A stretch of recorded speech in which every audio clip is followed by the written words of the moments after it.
todos, que a paz do Senhor Jesus seja com todos. Quero nessa manhã compartilhar uma parte do Evangelho de Cristo. Assim diz no livro de Provérbios, a qual Salomão escreveu as suas palavras de sabedoria, de instrução a todos aqueles que querem caminhar uma vida de temor diante de Deus. Assim está escrito no capítulo de número 16, versículo 6. Pela misericórdia e pela verdade se purifica a iniquidade. Pelo temor do Senhor os homens se desviam do mal. Pela misericórdia do Senhor e pela verdade, o homem ele se desvia e purifica a sua iniquidade, ou seja, os seus pecados. A misericórdia de Deus vai falar em Lamentações 3, que é a causa de nós estarmos de pé. Porque na verdade a misericórdia de Deus é o que nos livra todos os dias de nós colhermos o que nós plantamos, ou melhor dizendo, de nós caímos na condenação eterna. A Bíblia fala assim: a misericórdia de Deus e pela verdade, que é a palavra, o homem ele se purifica dos seus pecados, e pelo temor do Senhor. Salomão ele diz que o princípio da sabedoria é temer a Deus. Quantos que estão temendo verdadeiramente a Deus? Nós vemos que o temor tem se esfriado. Verdadeiramente o temor tem se esfriado. Jesus falou assim: por ter se multiplicado a iniquidade, o amor de muitos se esfriará. O amor de muitos tem se esfriado por quê? Por ter se multiplicado o pecado e iniquidade.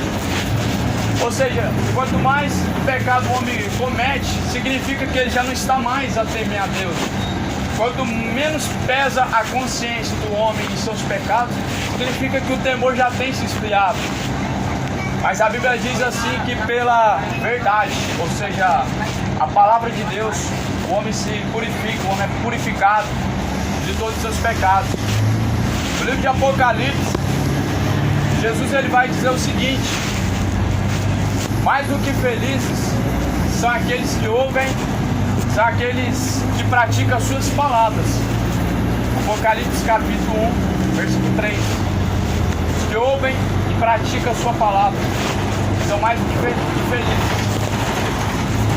Em Apocalipse 22, versículo 14, Jesus diz: mais do que felizes são aqueles que lavam suas vestiduras no sangue do Cordeiro, para que tenham direito à árvore da vida, possa entrar pelas portas da cidade. Ou seja, o que nos purifica é uma única só verdade.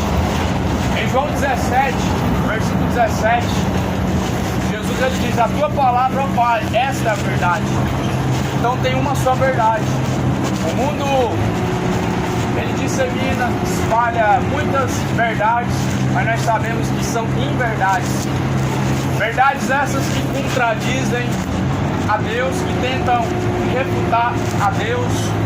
Verdades essas que menosprezam a palavra de Deus, rebaixando ela a nada, a um mero livro antigo, a meras palavras escritas por homens.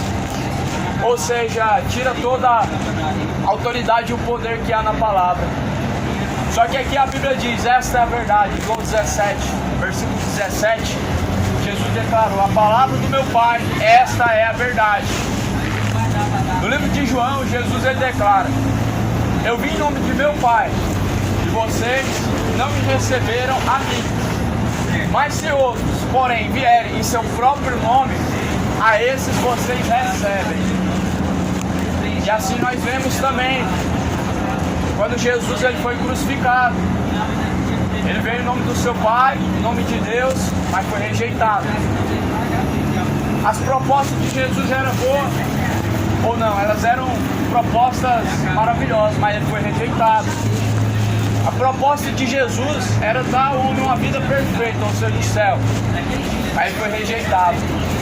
Ou seja, honraram mais a criatura do que o próprio Criador. É o que vai dizer no livro de Romanos, no capítulo 1. Mudaram a verdade de Deus em mentira e honraram mais a criatura do que o próprio Criador, que é bendito. E assim a Bíblia fala que o homem, tendo conhecido a Deus, não honrou ele como Deus. Ou seja, naquele momento tinha uma multidão que estava ouvindo o discurso de Jesus, foram instruídos por ele, mas não honraram ele como Deus. O que a multidão dizia? Esse daí expulsa demônios pelo espírito de Beelzebul. Esse aí é mais um falso profeta que faz milagres como um feiticeiro. Era o que a multidão dizia de Jesus. Jesus ele perguntou: o que vocês dizem de mim? Alguns diziam: é apenas um profeta. Outros diziam: esse aí é apenas é Moisés, é Abraão. Mas Pedro falou: não, tu és o Filho de Deus. Tu és o Filho de Deus. Ou seja, Pedro reconheceu que Jesus era o Filho de Deus e verdadeiramente era o Salvador. Não somente o Filho de Deus, mas a semelhança do Pai. Jesus falou: quem vê a mim, vê o Pai. Ou seja, eles desprezaram o próprio Pai. Jesus falou: quem rejeita a mim, rejeita o Pai. Quem rejeita vocês, rejeita aquele que me enviou. Ou seja, a multidão rejeitou a verdade que é Cristo, rejeitou o próprio Pai. Em João capítulo 1, Jesus diz: no princípio ele era a palavra estava com Deus e a palavra era o próprio Deus. Ou seja, Jesus era o próprio Deus. Jesus ele não somente veio nos apresentar o Pai, trazer a salvação, mas ele é o próprio Deus, a qual é rejeitado hoje nas seitas religiosas, é rejeitado em religiões que dizem que Jesus é apenas o filho da Maria, Jesus é apenas uma criação de Deus. Só que a Bíblia diz que ele era antes de Abraão. Antes que tudo viesse a existir, ele já existia. Como você vê em João capítulo 1, eu acabei de citar, a Bíblia fala que sem ele, nada do que foi feito teria sido feito. O homem não tem poder de criar nada na natureza. O homem não tem poder de dar fôlego de vida para ninguém. O homem não tem poder de criar o ser humano e nem todas as criações que foram criadas na terra. Mas Jesus ele declara que sem ele, nada do que foi feito teria sido feito. Ou seja, ele é Deus. Ele é Deus.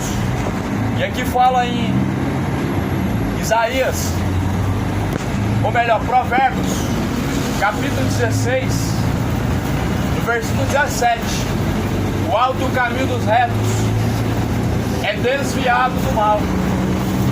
O que guarda o seu caminho preserva a sua alma. Ou seja, o que guarda este caminho preserva a sua alma. Ou seja, guarda a tua alma, preserva a tua alma do fogo do inferno. Afinal de contas, o inferno é real, não é uma doutrina católica ou evangélica, não é um dogma religioso, não foi padre que criou, foi pastor, o próprio Jesus que pregou. O próprio Jesus ele fala em Mateus 10, 28: e não temam os que matam o corpo e que com a alma nada podem fazer. Jesus fala aqui que nós devemos temer. Ele fala: temam a Deus, que Deus tem o poder para lançar tanto o corpo como a alma no fogo do inferno. Então Deus tem esse poder. O diabo não tem esse poder. O diabo não lança a alma no inferno. É o próprio Deus. A Bíblia diz: as almas a mim pertencem, e a alma que pecar, esta morrerá. Ou seja, quem tem o poder e domínio sobre a alma do homem é Deus. E a Bíblia fala que os caminhos dos retos guarda a sua alma e preserva a sua alma. A soberba precede a ruína, e a altivez do espírito precede a queda. Melhor é ser humilde de espírito com os mansos do que repartir o despojo com os soberbos. A soberba ela precede a ruína do homem, a destruição do homem é a sua soberba.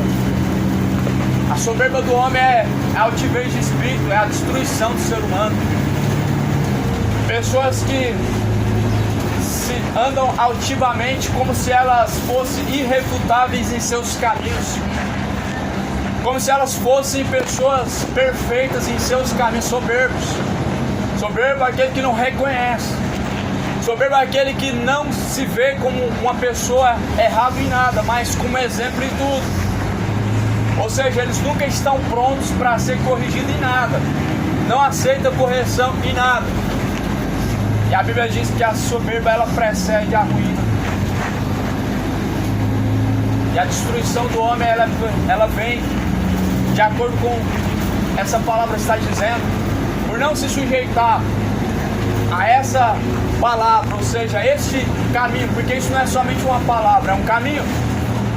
Afinal de contas, Jesus, ele diz, eu sou o caminho. Se Jesus é a palavra, então a palavra nos mostra qual é o caminho. Só basta seguir as instruções. Jesus falou, examinem as escrituras sagradas, porque são elas que de mim testificam, e são nelas que vocês encontram a vida. A vida está aqui nas escrituras. Palavra de Deus não é apenas um livro que foi escrito por mãos de homens, um livro antigo com palavras que não servem mais para essa geração. Não é assim que se descreve a Bíblia. A palavra de Deus não pode ser descrita dessa forma. Um livro antigo que não precisa ser levado em conta, afinal de contas está escrito em Romanos, capítulo 1, versículo 16. O Evangelho é o poder de Deus para a salvação daquele que crê. E assim a Bíblia fala no versículo 20, estou lendo em Provérbios 16, versículo 20, o que atenta prudentemente para a palavra achará o bem, e o que confia no Senhor será bem-aventurado. Que atenta para a palavra achará o bem. Ou seja, desde os tempos antigos, aqui em Provérbios, tempo de Salomão, antes de Jesus, já se falava da palavra, já se falava em valorizar a palavra, em praticar a palavra. A Bíblia está falando, aquele que observa essas palavras são homens prudentes, que construíram casas sobre rocha. Veio os ventos e assopraram contra esta casa, ela não caiu. Quem pregou isso foi Jesus. Jesus disse, aqueles que ouvem as minhas palavras e praticam são comparados a pessoas sábias. Ou seja, aqui em Provérbios está falando de pessoas sábias que atentam para a palavra de Deus.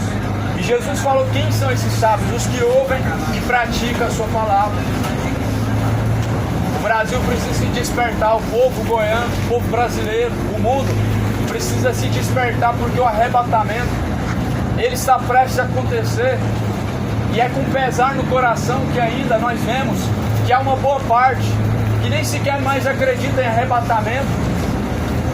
E essa parte é religiosa, que nem crê mais em arrebatamento. E outra parte até crê no arrebatamento, mas porém não estão se preparando, e nem tão pouco estão crendo que pode acontecer nesse exato momento.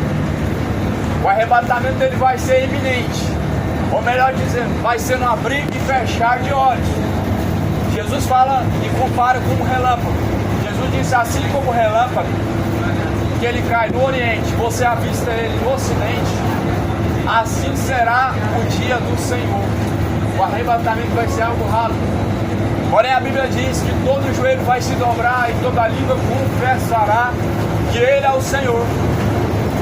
Mas entenda, essa não vai ser a oportunidade de salvação, vai ser aonde o joelho vai se dobrar. A língua vai confessar, mas tarde será. Tarde será. Por isso que Isaías ele diz, busquem ao Senhor enquanto se pode achar. Percebe que Isaías falou, busque ao Senhor enquanto pode achar. Ou seja, ele está deixando bem claro que vai ter um tempo que não mais será encontrado a Deus. E ele prossegue dizendo, invoque a Ele enquanto Ele está perto. Por isso que nós temos que atentar para a palavra de Deus. Ou melhor, observar as instruções de Deus. Jesus falou, medita nas Escrituras dia após dia, porque elas que de mim testificam, nelas vocês encontram a vida. Nós temos que observar essas palavras. Salomão está falando em Provérbios: o que atenta prudentemente, observa a palavra de Deus, achará o bem, e o que confia no Senhor será bem-aventurado. Ou seja, será mais do que feliz o que confia no Senhor. Afinal de contas, em Salmos 37 diz que aqueles que confiam no Senhor são como os montes de Sião, que nunca se abalam, mas permanecem para sempre. Permanecem para sempre. No livro de Provérbios 15, versículo 24: para o sábio o caminho da vida é para cima, para que ele se desvie do inferno que está embaixo. Então nesta manhã há uma sabedoria que está clamando dentro desse vagão de ônibus. Não é a minha sabedoria, não é a sabedoria de palavras de homem, mas a sabedoria da palavra de Deus, que está clamando como uma voz ao arrependimento do homem, ao arrependimento verdadeiro, a um conserto de caminhos diante de Deus, ou melhor dizendo, a reconciliação, para que o homem venha atentar para os seus caminhos que são maus e abandonar eles, e atentar para a palavra de Deus que é boa e seguir ela como instrução. Lâmpada para os nossos pés, luz para os nossos caminhos, é a palavra de Deus. Essa mensagem que nesta manhã, amado, o Senhor nos proporcionou. E eu peço a cada um que venham pensar um pouco mais em relação a essas palavras, que venham pensar, examinando, meditando, não com o coração pesado, não com o sentimento pesado do coração, mas que venham atentar para essa palavra e venham meditar. Pensem bem nisso, pois nós estamos peregrinando nessa terra como peregrinos em uma terra estrangeira. Não somos daqui. A Bíblia diz que a nossa pátria é o céu, e por isso nós devemos atentar para os caminhos do Senhor, porque assim como o vapor se desvanece, assim é comparada a nossa vida. Em Tiago capítulo 4, digo, o que é a vossa vida? Ela é como vapor que vem, logo se desvanece. Esta é a vida do homem. Ainda que ele viva os seus 80 anos, os seus 70 anos, a Bíblia diz, para o homem é 70 anos. Se ele chegar aos 80, é cansaço e fadiga.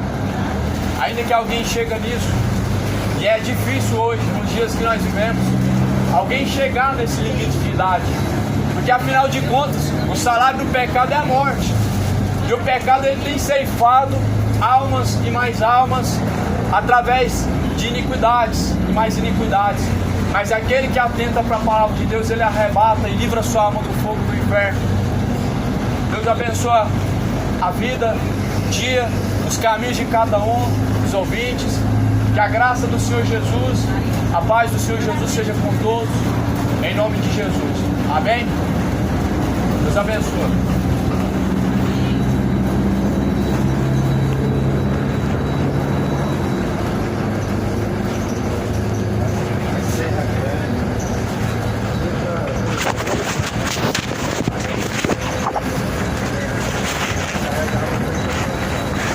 Bom dia a todos. A paz do Senhor Jesus seja com todos. Quero compartilhar uma breve mensagem do Evangelho de Cristo. No livro de Mateus, capítulo 24, versículo 36, Jesus ele vai dizer assim: assim como foi os dias de Noé, será também a vinda do Filho do Homem. O que era a geração de Noé? A Bíblia fala que eles comiam, bebiam, casavam, davam-se casamento até a última hora. Mas eles foram alertados. O que uma pessoa ela deve fazer quando ela é alertada? Ela deve continuar vivendo a vida normal, como se aquilo não fosse acontecer. A geração de Noé foi alertada. Eles tinham que tomar uma decisão. Eles tinham que mudar as suas atitudes, porque afinal de contas, Deus ele disse que havia se arrependido de ter criado o homem por olhar tanta iniquidade que eles praticavam. que eles comiam o povo como se fosse animal. Eles se prostituíam, eles entravam em imoralidades como se fosse tudo normal. Mas porém Deus, ele determinou a destruição da geração de Noé, dizendo que tudo ia ser encerrado com água. Eles não deram crédito, ou seja, comiam, bebiam, casavam, davam-se em casamento. Detalhe, Jesus falou que assim será na sua volta também. Jesus falou que vai ser assim já quando estiver prestes o dia do arrebatamento. A Bíblia fala que como foi nos dias anteriores, será também na volta de Cristo. Ou seja, nos tempos de Noé, a Bíblia diz que eles só foram perceber, eles só deram credibilidade quando chegou o dilúvio e destruiu a todos. Amado ouvinte, meu irmão, não seja como a geração de Noé. Não faça como nos tempos antigos. Mas antes, ouça a palavra do Senhor e pratique.